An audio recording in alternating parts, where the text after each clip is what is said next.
Yo, welcome back, kembali lagi di channel Atoa Hayato. Bagaimana kabar nakama sekalian? Semoga selalu baik-baik saja. Yosa, ini adalah full shop untuk chapter 1064. Di sini alur ceritanya sudah terlihat jelas dan chapter ini akan sangat menarik karena pertarungan antar pemilik Namadi sudah dimulai. Oke lah, tanpa basa-basi lagi langsung aja kita masuk ke pembahasannya. Bagian awal chapter langsung melanjutkan adegan di chapter lalu, di mana Kurohige yang menunggangi kuda Stronger berhadapan dengan Trafalgar Law. Law pun langsung memberikan perintah kepada krunya untuk siap bertarung. Sachi dan Penguin mengangkat pedang mereka dan kru bajak laut hati yang lain pun mempersiapkan diri untuk pertarungan. Serangan pembuka dilakukan oleh Law. Dia menyerang Kurohige yang masih ada di udara, dan serangan dari Law itu berhasil mengenai kuda Stronger. Kuda milik Doki itu pun langsung terbagi menjadi dua. Namun Kurohige mengatasi serangan Law itu menggunakan hakinya, dan juga Kurohige seperti menggunakan gura-gura Nomi. Lautan di sekitar tempat itu pun langsung bergejolak. Selanjutnya para kru bajak laut hati yang ada di daratan terkena dampak dari serangan Kurohige dan Doki. Kemudian Doki mengeluarkan sekeranjang apel. Apel-apel itu pun terlihat seperti benda yang berbahaya. Para kru bajak laut hati langsung berlarian menjauh. Tapi salah satu kru bajak laut hati yang bernama Sachi tiba-tiba muncul dari lautan dengan tubuh yang penuh dengan air. Tubuhnya pun diperlihatkan sampai menggelembung. Lalu Sachi menembakkan air dari mulutnya. Serangan itu terlihat seperti meriam air yang cukup kuat. Meriam air dari Sachi itu berhasil mengenai apel-apel dari Doki, dan apel itu pun meledak di udara.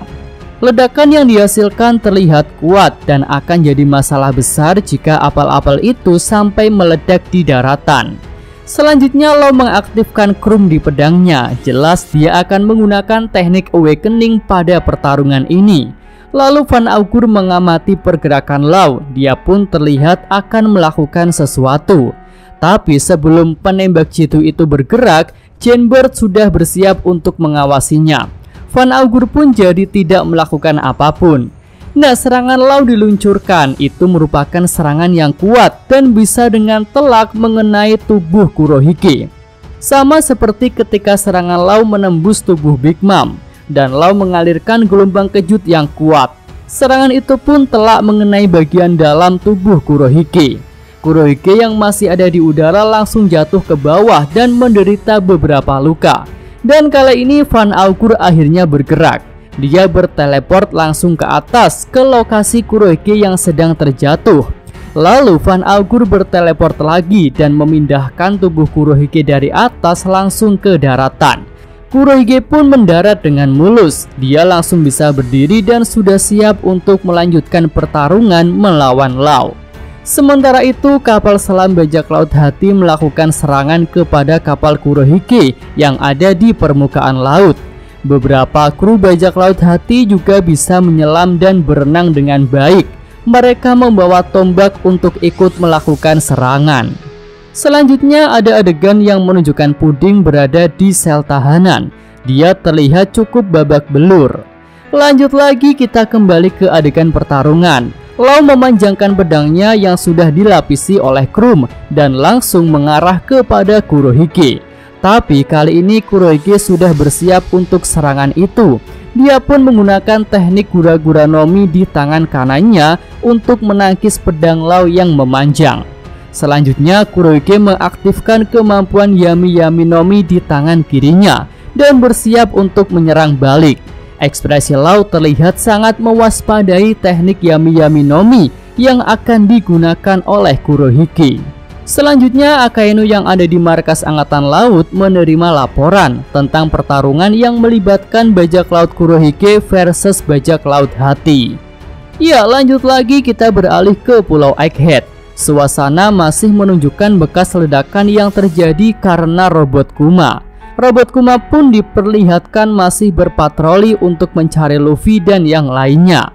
Nah, selanjutnya kita melihat keadaan Luffy, Bonnie, Jinbe, dan Chopper. Mereka jadi punya umur yang berbeda. Bonnie dan Jinbe menjadi anak-anak, sedangkan Chopper dan Luffy berubah menjadi orang tua usia 70 tahun. Tampaknya itu adalah suatu hal yang tidak disengaja oleh Bonnie. Bonnie pun terlihat menunjukkan ekspresi menyesal.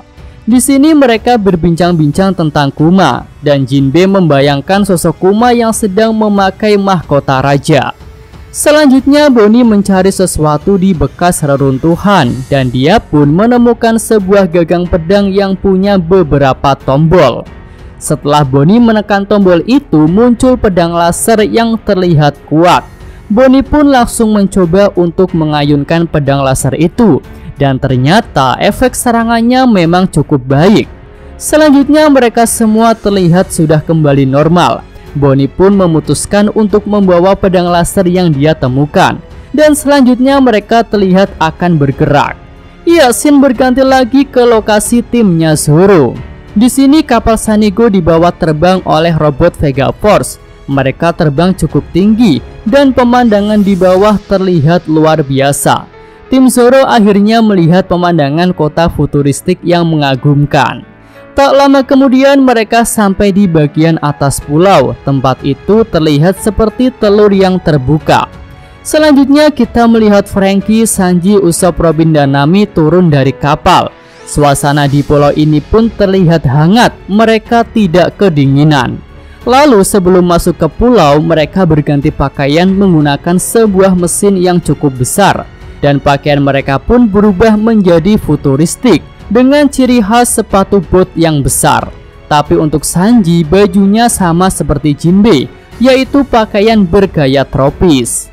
Nah, selanjutnya kita diperlihatkan sosok Sokka dari bagian samping. Dia terlihat memakai helm seperti Power Rangers dan ada tulisan angka 1 di bagian kaca helmnya. Di sini Sokka sedang berkomunikasi dengan Dragon. Dan Vegapunk nomor 1 itu mengatakan jika para Vegapunk akan segera berakhir. Iya, sampai di sini aja full stop untuk kali ini, dan nantikan real review dari Mimin ya yang akan mengupas chapter 1064 ini secara detail. Yosa, Mimin atau Hayato, terima kasih. Oke, sampai di sini aja video kali ini ya. Semoga nakama sekalian menyukainya. Terima kasih udah nonton. Jangan lupa like-nya dan subscribe channel Atowa Hayato. Yo!